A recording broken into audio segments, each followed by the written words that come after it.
बढ़ाएं अपना कदम सक्सेस की ओर शिखर करियर इंस्टीट्यूट के साथ। शिखर करियर इंस्टीट्यूट पूर्वी भारत में एकमात्र कोचिंग संस्थान जो एक्सक्लूसिवली है मेडिकल एंट्रेंस एग्जाम के लिए।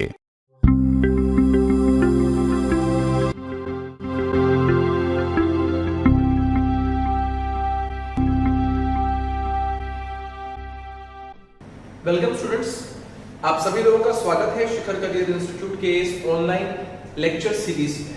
आज की क्लास में हम लोग वेक्टर्स पढ़ने जा रहे हैं। यूं तो वेक्टर्स कोई स्पेसिफिक चैप्टर नहीं होता है, लेकिन वेक्टर्स का एक स्पेशल एप्लीकेशन फिजिक्स के बहुत सारे चैप्टर्स में हमें देखने को मिलता है। तो आइए हम सब लोग वेक्टर्स को एकदम बेसिक से पढ़ना शुरू करते हैं। सिर्फ फिजिक्स में कोई फिजिकल क्वांटिटी है, बहुत सारी फिजिकल क्वांटिटीज के बारे में हम सीखते समझते हैं और जानते हैं फिजिक्स में। जो फिजिकल क्वांटिटी के बारे में हमें सीखना है इस चैप्टर में, हमारे सिलेबस में दो क्लासिफिकेशन है उसका। पहला क्लासिफिकेशन है स्केलर क्वांटिटी और दूसरा क्लासिफिकेशन है वेक्टर क्वांटिटी। आप देख सकते हैं।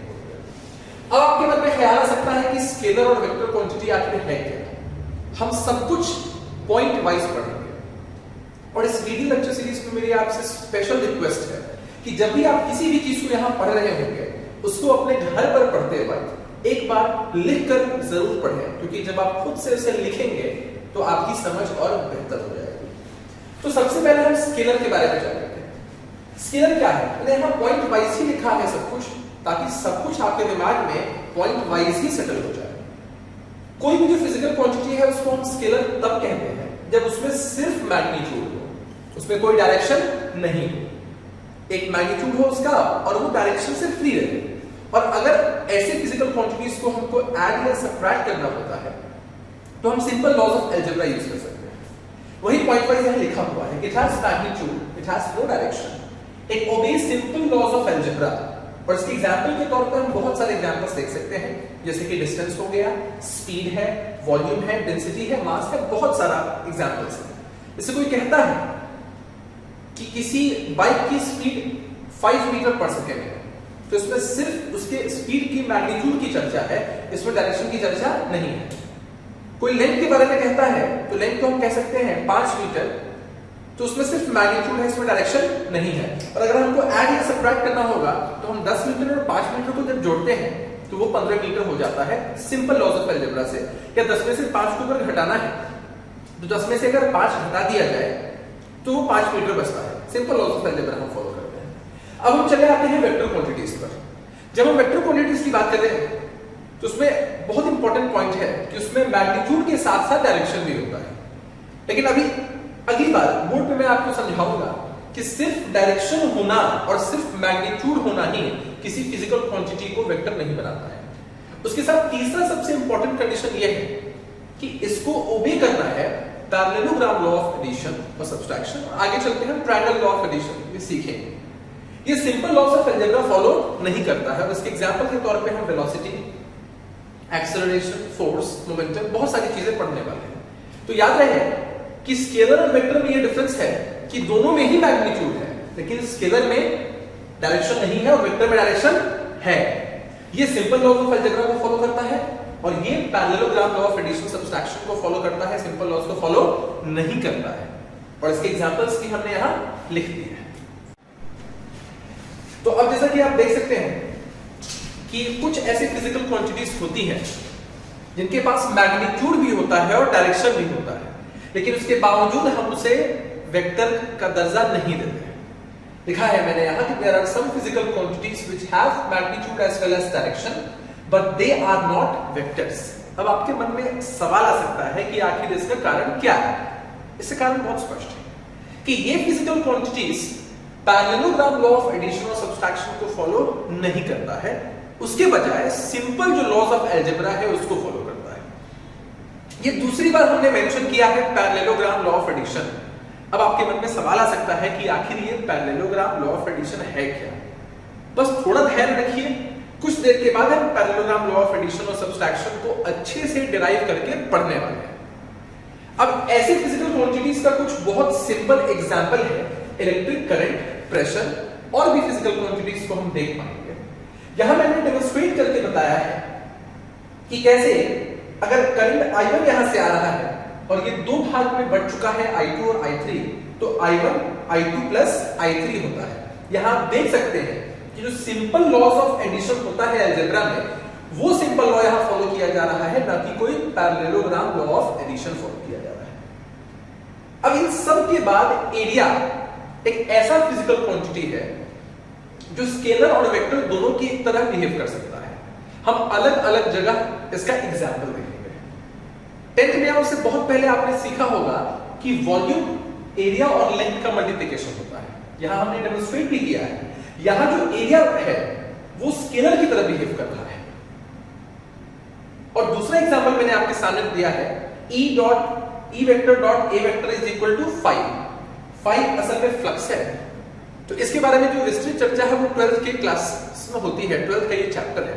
यहां बस ये डेमोंस्ट्रेट करने की कोशिश की जा रही है कि ये जो A के ऊपर साइन लगा हुआ है, ये दिखा रहा है कि यहां एरिया स्केलर की तरह बिहेव नहीं कर रहा है, बल्कि एरिया किसकी तरह बिहेव कर रहा है? वेक्टर की तरह बिहेव कर रहा है। अब हम लोग सीखेंगे कि हम लोग कैसे एक वेक्टर को रिप्रेजेंट कर सकते हैं। जैसे ये आपको एक प्लेन दिख रहा है, टू डायमेंशनल प्लेन, इसमें वेक्टर A के रिप्रेजेंटेशन की बात हो रही है।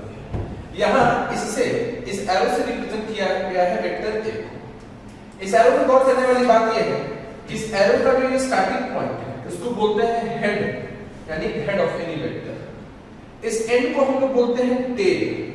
इसको क्या बोलते हैं? टेल। ये जो पूरी लंबाई है इस एरो की, इस पूरी लंबाई से हम रिप्रेजेंट करते हैं मैग्नीट्यूड को, यानी लिखते हैं मैग्नीट्यूड ऑफ वेक्टर A। इस लंबाई से हमने क्या रिप्रेजेंट किया?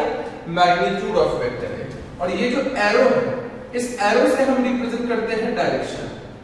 यहां लिखते हैं डायरेक्शन ऑफ वेक्टर A।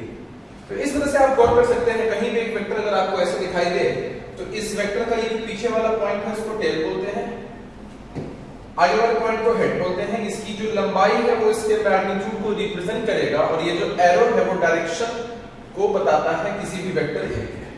कहीं हम लिखते हैं A, तो A का मतलब हुआ कोई स्केलर क्वांटिटी है। इस A के ऊपर अगर एरो लगा दिया गया तो समझना है कि अब ये वेक्टर क्वांटिटी बन चुका है। और अगर इस A को ऐसे हम मॉड लगा देते हैं, इसका मतलब ये मैग्नीट्यूड बता रहा है, मैग्नीट्यूड ऑफ वेक्टर A, सिर्फ मैग्नीट्यूड बता रहा है। जैसे अगर कोई एग्जांपल देता है, the velocity of any car is 5 metre पर सेकंड towards east, तो जो 5 मीटर पर सेकंड है वो वेक्टर का मैग्नीट्यूड है, और ईस्ट डायरेक्शन हमने कहा है वो उसका डायरेक्शन है। तो इस तरह से हम किसी भी वेक्टर क्वांटिटी को रिप्रेजेंट कर सकते हैं। अब हम लोग कुछ पॉइंट्स पर गौर कर लेते हैं। जो पहला पॉइंट हमारे सामने है वो ये है कि if any vector is shifted parallel to itself or translated along the same line, then the vector does not change। मतलब अगर हम किसी वेक्टर को उसके खुद के लाइन में ट्रांसलेट कर दें, आगे बढ़ा दें, या फिर उसको खुद के पैरेलल शिफ्ट कर दें, तो उस वेक्टर पे कोई फर्क नहीं पड़ता है। आपको गौर करना है कि अगर कोई वेक्टर सेम रहता है उस पर फर्क नहीं पड़ता है, मतलब ना उसके मैग्नीट्यूड पर फर्क पड़ेगा और ना उसकी डायरेक्शन पर फर्क पड़ेगा। तो हम यहां देख सकते हैं कि अगर कोई वेक्टर A है और इस A वेक्टर को हम इसी के लाइन का लॉन्ग शिफ्ट कर दें ऐसा, या कहीं पैरेलल शिफ्ट कर दें, तो इस पर कोई फर्क नहीं पड़ा। फर्क इसलिए नहीं पड़ा क्योंकि जो इसकी लंबाई थी वो तो सेम ही है, मतलब मैग्नीट्यूड क्या रहा? सेम। और अगर उसके खुद के लाइन के लॉन्ग है तो डायरेक्शन सेम रहा, और अगर हमने पैरेलल भी शिफ्ट कर दिया कहीं पर भी, तो पैरेलल का तो कॉन्सेप्ट ही वही है कि डायरेक्शन सेम रहता है। तो हम कॉन्सेप्ट सीखते हैं कि अगर किसी वेक्टर को हम उसके खुद के लाइन में ट्रांसलेट कर दें या पैरेलली शिफ्ट कर दें, तो उस वेक्टर पे कोई फर्क नहीं पड़ता है। उसका रीजन ये है कि ना उसके मैग्नीट्यूड पे फर्क पड़ा, ना उसके डायरेक्शन पे फर्क पड़ा। अब अगला पॉइंट है, if any vector is rotated by angle theta, theta is other than 0 degree और 360 degree, then the vector changes. मतलब कोई एक वेक्टर A था, अगर हम उसको रोटेट कर देते हैं किसी एंगल थीटा से, कोई ऐसा कुछ A फाइनल वेक्टर दिख रहा है, उसे तो रह नहीं सकता है, किसी एंगल थीटा से हमने इसको रोटेट कर दिया है, तो हम देख सकते हैं कि मैग्नीट्यूड तो सेम रहेगा, क्योंकि ऐसे हमने रोटेट जब किया है तो सर्कल में हम जानते हैं कि रेडियस हर जगह सेम रहता है, तो मैग्नीट्यूड तो सेम है, लंबाई सेम है इस वजह से। लेकिन अब थीटा एंगल से हमने रोटेट किया है तो डायरेक्शन तो बदल गया, तो मैग्नीट्यूड सेम रहा लेकिन डायरेक्शन बदल गया, तो इस वजह से हम कह सकते हैं कि वेक्टर चेंज हुआ है। और एक और गौर करने वाली बात है कि थीटा की वैल्यू 0 डिग्री नहीं होनी चाहिए, मतलब 0 मतलब वही हो गया, और 360 डिग्री का मतलब हुआ कि आपने पूरा एक चक्कर काट लिया तो फिर आप वहीं पहुंच गए। तो ना 0 डिग्री हो सकता है ना 360 डिग्री हो सकता है। सबसे नोटिसेबल और इंटरेस्टिंग है पॉइंट 3। इस पॉइंट 3 में कह रहा है if the coordinate axis is translated और रोटेटेड, अगर हम इस एक्सिस को ही ट्रांसलेट कर दें या रोटेट करा दें तो वेक्टर पे कोई फर्क नहीं पड़ेगा। प्राइमा फेशिया अगर आपसे ये सवाल पूछा जाता कि अगर हमने एक्सिस को ट्रांसलेट या रोटेट कर दिया तो आपके मन में आ सकता था कि क्या पता वेक्टर पे तो चेंज होना ही चाहिए क्योंकि एक्सिस के हिसाब से था, लेकिन नहीं होता। मैं आपको इसको अच्छे से बात करके बताता हूँ। हम लोग एक और कोऑर्डिनेट एक्सिस बना सकते हैं अलग अलग रंगों से। मान लीजिए कि हम पहले इसको ट्रांसलेट कर देते हैं। हम अगर इसको ट्रांसलेट कर देते हैं, कहीं शिफ्ट कर देते हैं, हम जो नया हमारा एक्सिस है वो कुछ ऐसा है, ये x डैश मान लेते हैं, ये y डैश मान लेते हैं। और अगर रोटेट करने की बात होगी तो रोटेट करने में हम ऐसा बना सकते हैं कि x को हम थोड़ा रोटेट करके ऐसा करते हैं x डबल डैश और यहाँ इसको ऐसा खींच दें y डबल डैश। मेरा सवाल आपसे है कि चाहे हम इस एक्सिस को कहीं रोटेट करें, कहीं शिफ्ट करें, कहीं ट्रांसलेट करें, कुछ भी करते हैं, क्या इस वेक्टर के एब्सोल्यूट मैग्नीट्यूड और एब्सोल्यूट डायरेक्शन पे कोई फर्क आया है? आपका जवाब होगा नहीं। आप देख सकते हैं कि ये जो वेक्टर है उसका मैग्नीट्यूड जैसा था वैसा ही रहेगा, इसमें कोई फर्क नहीं आया है इस एक्सिस के रोटेशन या ट्रांसलेशन से, नहीं इसके डायरेक्शन पे कोई फर्क आया है इस इन दोनों एक्सिस के रोटेशन या ट्रांसलेशन से। ऐसा क्यों हुआ? जैसे एब्सोल्यूट बहुत आसान सी बात है ना, मान लीजिए कि रोड पे कोई बाइक जा रही है 10 मीटर पर सेकंड की रफ्तार से वेस्ट डायरेक्शन, आप रोड के नीचे से वहां उतर के देखेंगे तो आपको कुछ और दिखेगा, आप किसी कार में बैठ के देखेंगे कुछ और देखेगा, बिल्डिंग की छत पे चढ़ के देखेंगे कुछ और देखेगा। अलग अलग फ्रेम लेने से आपका नजरिया अलग अलग होगा, लेकिन मेरा सवाल आपसे ये है कि क्या उस बाइक की वेलोसिटी पर आपके देखने से कोई फर्क पड़ा? अभी बाइक उसी रफ्तार से जा रहा होगा, वो बाइक की बात। आप अगर नहीं देखे, अपने घर में बंदी हो जाए, आप नहीं देखे तो भी उस बाइक की रफ्तार पे फर्क पड़ने वाला है, ना उसके डायरेक्शन पे फर्क पड़ने वाला है। तो ये बहुत इंपॉर्टेंट पॉइंट हम सीखते हैं कि अगर हम किसी कोऑर्डिनेट एक्सिस को रोटेट या ट्रांसलेट करें तो वेक्टर पे कोई फर्क नहीं पड़ता है।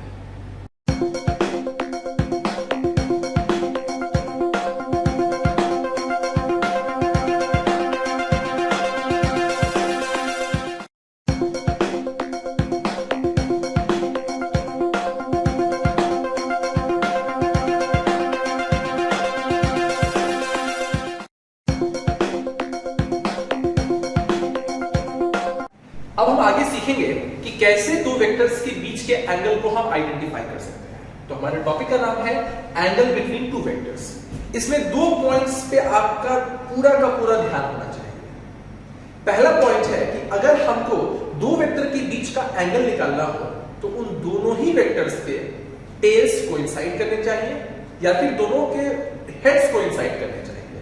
ध्यान रखिएगा, या तो दोनों के टेल्स या तो दोनों के हेड्स, ऐसा नहीं कि एक का टेल और दूसरे का हेड, ऐसा नहीं होना चाहिए।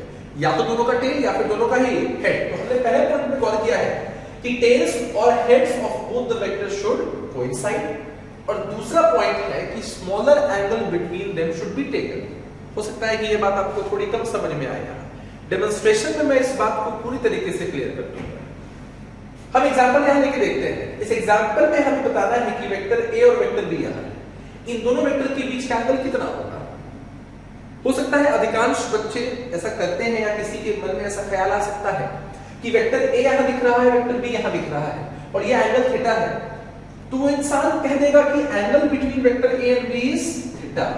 लेकिन गौर करने की बात क्या है कि ये जवाब आपका गलत हो जाएगा। अब आपके मन में कौतूहल फिर से आ सकता है कि भाई ये जवाब गलत कैसे हो गया। इसमें गौर करने की चीज क्या है कि आप यहां जो जंक्शन पॉइंट है वहां देख सकते हैं कि यहां वेक्टर ए का हेड है और वेक्टर बी का टेल है। हमने क्या सीखा था, या तो दोनों का टेल कोइंसाइड करना चाहिए या फिर दोनों का हेड कोइंसाइड करना चाहिए। और ऐसी परिस्थिति में एग्जैक्ट एंगल निकालने के लिए हम क्या करेंगे, हम ऐसा करेंगे कि हम वेक्टर ए को आगे शिफ्ट कर सकते हैं। अगर वेक्टर ए को हमने आगे शिफ्ट कर दिया है तो वेक्टर पे तो कोई फर्क पड़ा नहीं। अब हम क्या गौर करते हैं कि यहां वेक्टर ए का टेल है और यहीं पे वेक्टर बी का भी क्या है, टेल है।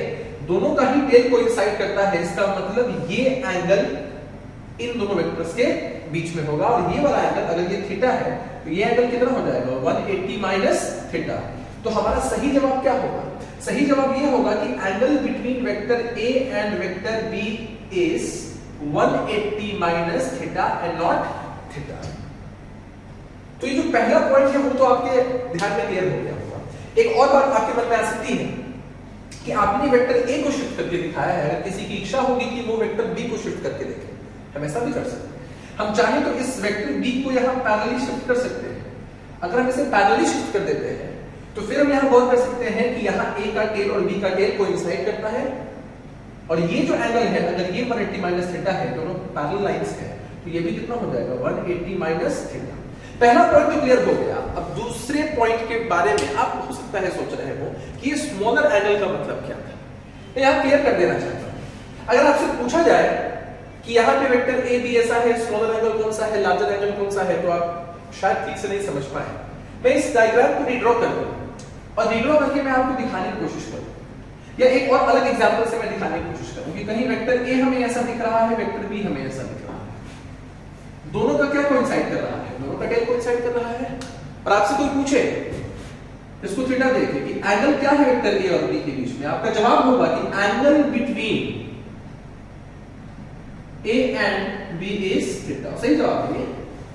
लेकिन जब दोनों का टेल कोइंसाइड कर रहा है तो एक एंगल नहीं बल्कि दो एंगल्स बनते हैं। ये छोटा वाला एंगल और ये वाला क्या है? बड़ा वाला एंगल। यानी ये वाला एंगल कौन सा है? स्मॉलर। और ये जो 360 माइनस थीटा है ये कौन सा एंगल है? बिगर। तो हमें चुनना कौन सा है? स्मॉलर की बिगर। जवाब आएगा स्मॉलर। अब हम लोग टाइप्स ऑफ वेक्टर्स की चर्चा करेंगे, देखेंगे कि कितने प्रकार के वेक्टर्स हैं हमारे सिलेबस में। तो सबसे पहले स्टार्ट करते हैं हम लोग पैरेलल वेक्टर्स से। काफी आसान है ये टॉपिक और इसमें नाम से ही आपके दिमाग में बहुत सारा आइडिया ऐसे ही क्लियर हो जाएगा। सबसे पहले देखते हैं पैरेलल वेक्टर्स, यानी कि दो वेक्टर को हम पैरेलल तब कहते हैं जब दोनों का डायरेक्शन एक ही हो, यानी दोनों के बीच का डायरेक्शन कितना हो जाए? 0 डिग्री हो जाए। यहाँ लिखा भी है कि angle between vector A and vector B is 0 degree. चलिए आते हैं एंटी पैरेलल वेक्टर्स, यानी कि उल्टा हो। जिस डायरेक्शन में वेक्टर ए है एग्जैक्टली उसका उल्टा क्या है? वेक्टर बी है। तो इनके बीच का एंगल कितना हो गया? 180 डिग्री। पैरेलल में 0 और एंटी पैरेलल में 180। याद रहे कि इसमें सिर्फ डायरेक्शन सेम है, मैग्नीट्यूड की कोई चर्चा नहीं।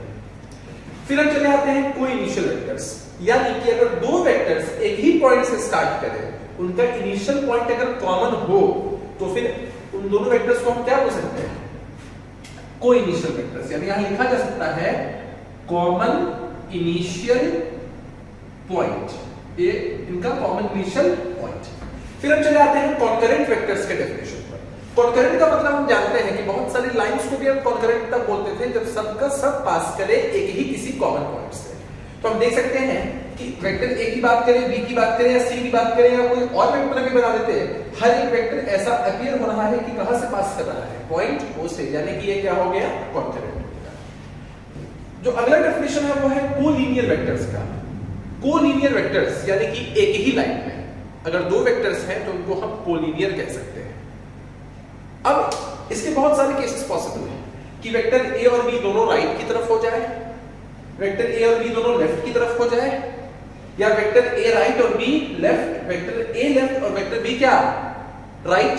मतलब इनका डायरेक्शन सेम हो ऐसा जरूरी नहीं है, उल्टा हो ऐसा भी जरूरी नहीं है, सेम भी हो सकता है और एग्जैक्टली उल्टा भी हो सकता है। बस गौर करने वाली बात यह है कि दोनों के दोनों वेक्टर्स एक ही लाइन में लाई करने चाहिए। तो ऐसे जितने भी वेक्टर एक लाइन में लाई करते हैं उनको हम कह सकते हैं कोलिनियर वेक्टर्स। लास्ट में चले आते हैं हम कोप्लेनर वेक्टर्स। नाम से ही काफी स्पष्ट है कि अगर एक प्लेन में बहुत सारे वेक्टर्स हैं तो उन सब के सब वेक्टर्स को हम कह सकते हैं कोप्लेनर वेक्टर्स। जो नेक्स्ट वेक्टर है वो है इक्वल वेक्टर्स। दो वेक्टर्स को हम इक्वल बता सकते हैं। आपको दो पॉइंट्स को ध्यान में रखना है कि वेक्टर ए वेक्टर बी के बराबर तब होगा जब वेक्टर ए का मैग्नीट्यूड वेक्टर बी के मैग्नीट्यूड के बराबर हो जाए। ये पहला पॉइंट है। और दूसरा पॉइंट है कि दोनों के बीच का एंगल 0 डिग्री होना चाहिए। यहां आप देख भी सकते हैं। अभी कुछ देर पहले हमने पैरेलल वेक्टर्स की भी चर्चा की थी।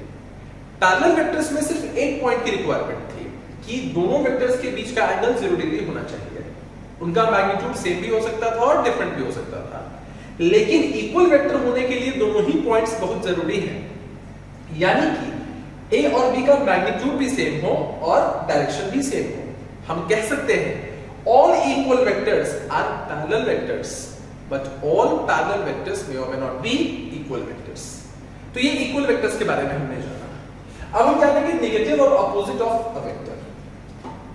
कोई वेक्टर ए है, उसका जस्ट उल्टा देखना है। जस्ट उल्टा देखने का मतलब है कि एक वेक्टर हम लेंगे, इसका डायरेक्शन इस वेक्टर का जस्ट ऑपोजिट होगा, यानी हम कह सकते हैं कि वेक्टर ए और उसकी माइनस, यानी कि माइनस ए वेक्टर के बीच का एंगल कितना हो जाएगा 180 डिग्री, लेकिन मैग्नीट्यूड क्या रहेगा सेम। तो हमने यहां लिखा है कि अगर if A is multiplied, vector A is multiplied by -1 then we obtain its negative, यानी अगर हमको किसी भी वेक्टर का नेगेटिव लाना है या उसका अपोजिट बताना है तो हम उसमें -1 मल्टीप्लाई कर देते हैं। अब हम चलते हैं जीरो वेक्टर या नल वेक्टर की तरफ। किसी भी वेक्टर को हम जीरो वेक्टर कह सकते हैं या फिर नल वेक्टर कह सकते हैं तब जब उस वेक्टर का मैग्नीट्यूड 0 यूनिट्स हो जाए और डायरेक्शन कुछ भी हो सकता है उसका। यहां हमने रिप्रेजेंट भी किया है, जीरो के ऊपर एक एरो लगाया है, दिखाया है कि अगर किसी वेक्टर और उसके अपोजिट को हम जोड़ देते हैं तो ये क्या आ जाता है, वो चलाता है जीरो वेक्टर। अब यूनिट वेक्टर्स की चर्चा की जाए। जैसे इससे जस्ट पहले हमने सीखा कि नल वेक्टर या जीरो वेक्टर एक ऐसा वेक्टर होता है जिसका मैग्नीट्यूड 0 यूनिट्स हो, यानी कि नल हो, और डायरेक्शन कुछ भी हो सकता है। ठीक उसी तरह से अगर हम यूनिट वेक्टर की चर्चा करें तो हम देख सकते हैं कि यूनिट वेक्टर एक ऐसा वेक्टर है जिसका मैग्नीट्यूड 1 यूनिट के बराबर होना चाहिए और इसका भी डायरेक्शन कुछ भी हो सकता है। A vector having magnitude equal to 1 unit and any arbitrary direction is known as unit vector। चलिए इसकी रिप्रेजेंटेशन की बात की जाए। जब हम रिप्रेजेंटेशन के बारे में देखते हैं तो अगर सिर्फ एरो हेड लगा हुआ रहे तो वो एक वेक्टर की तरह है, लेकिन एक वेक्टर को हमको कन्वर्ट करना है यूनिट वेक्टर में, तो हम कैसे कर सकते हैं? हम इसको ऐसे कर सकते हैं कि एक वेक्टर ए है, अगर उसको उसके खुद के मैग्नीट्यूड से डिवाइड कर दिया जाए, गौर करिएगा, एक वेक्टर को हम उसके खुद के मैग्नीट्यूड से डिवाइड कर रहे हैं तो उसका मैग्नीट्यूड अब कितना हो जाएगा 1 यूनिट हो जाएगा। तो यहां हमने रिप्रेजेंट किया है एरो से नहीं बल्कि कैप से। अगर एरो लिखा रहेगा तो वो वेक्टर की तरह ट्रीट होगा, और अगर एरो की बजाय यहां अगर कैप लगा हुआ है इसका मतलब यह सिग्निफाई करता है कि यह वेक्टर का एक स्पेशल केस है, यानी कि यूनिट वेक्टर है। मतलब इसका मैग्नीट्यूड पूछा जाए तो मैग्नीट्यूड 1 यूनिट होगा और डायरेक्शन ए के अलॉन्ग हो जाएगा। तो जैसे हम ए की चर्चा कर रहे हैं वैसे हम बी की भी चर्चा कर सकते हैं कि अगर बी वेक्टर को उसके खुद के मैग्नीट्यूड से हम डिवाइड कर देते हैं तो वो बी कैप हो जाता है, यानी कि मैग्नीट्यूड 1 यूनिट्स और डायरेक्शन बी के अलॉन्ग। अगर सी वेक्टर को उसके खुद के मैग्नीट्यूड से डिवाइड कर देते हैं तो वो सी कैप हो जाता है, यानी सी कैप एक यूनिट वेक्टर है जिसका मैग्नीट्यूड 1 यूनिट और डायरेक्शन सी के अलॉन्ग हो जाएगा। इसी के बाद इसका एक स्पेशल केस है जिसको हम नाम दे सकते हैं बेस वेक्टर्स, और उसको रिप्रेजेंट करते हैं small I cap, small J cap और स्मॉल के कैप से। इसके डेफिनेशन की हम बात करें तो कह सकते हैं कि they are unit vectors along x, y and z axis. अगर x, y और z एक्सिस के बारे में स्पेसिफिक हम लोग देखें तो ये यूनिट वेक्टर हो जाएगा। एक एग्जांपल मैं आपको करके बताऊं कि अगर किसी वेक्टर a को हम कह देते हैं 5i कैप और हमको कन्वर्ट करना है वेक्टर a को यूनिट वेक्टर में, यानी कि वेक्टर a को अगर हम उसके खुद के मैग्नीट्यूड से डिवाइड कर देते हैं, यानी अभी हमने देखा है कि वेक्टर a 5i कैप है, 5i कैप है, इसमें दो टर्म्स हैं, एक 5 सिग्निफाई करता है a का मैग्नीट्यूड और i कैप सिग्निफाई करता है a का डायरेक्शन, यानी कि vector a positive x axis की तरफ दिख रहा है। अगर हम इसको डिवाइड कर देते हैं इसके खुद के मैग्नीट्यूड से तो 5 और 5 कट गया, क्या बचा i कैप बचा, जो कि अब किसकी तरफ दिख रहा है a कैप की तरफ, यानी a कैप एक यूनिट वेक्टर है और संयोग से इस कैलकुलेशन में वो यूनिट वेक्टर आ गया है i कैप के बराबर, यानी a यहां एक यूनिट वेक्टर है x एक्सिस की तरफ।